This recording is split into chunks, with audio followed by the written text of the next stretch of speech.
Alors, nonobstant l'existence de mythes quant à la nuisance que peut occasionner l'inflation, il s'avère que par ailleurs, il y a de réels coûts qui sont associés, faisant en sorte que l'inflation, d'une certaine manière, peut être effectivement sous-optimale et donc nécessiter des palliatifs. Alors, dans la littérature, on distingue plusieurs coûts réels. Par exemple, le coût d'usure. Il est clair que lorsqu'on détient du liquide dans un contexte d'inflation, alors par exemple du cash in advance pour fin de transaction, dans la mesure où il y a un choc inflationniste, la valeur réelle des encaisses a tendance à diminuer, de sorte qu'il devient relativement plus efficace pour les agents de faire plusieurs transactions, donc plusieurs allers-retours à la banque. Alors ça renvoie à cette notion de l'usure des souliers pour éviter l'érosion monétaire.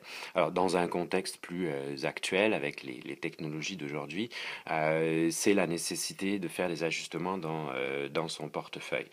Un autre coût qu'on évoque souvent et qui est également préoccupant, même si la tendance, grâce à la technologie, là encore, à être moins problématique que par le passé, ça relève des coûts de menu. Alors l'histoire qu'on raconte dans la littérature, c'est la situation d'un restaurateur qui doit sans arrêt changer les prix qui sont indiqués sur son menu simplement pour s'ajuster au choc inflationniste.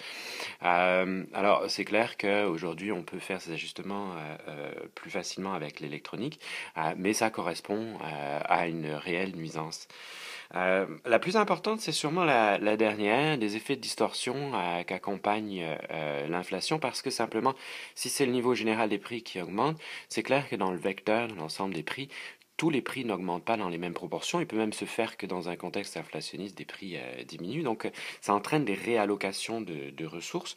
A priori, c'est pas nécessairement une mauvaise chose, sauf que ça peut entraîner des perturbations dans les anticipations. Hein. Un ménage, par exemple, qui considère l'acquisition d'un bien durable, maison, voiture, peu importe, ou une entreprise qui veut acheter des biens d'équipement, en fait, pour l'ensemble de toutes les décisions qu'on prend à travers le temps, le fait d'avoir de l'incertitude sur le niveau des prix a tendance à gêner ces plans d'investissement, à forcer un certain attentisme, donc qui a tendance à nuire à la bonne prise de décision dans le système.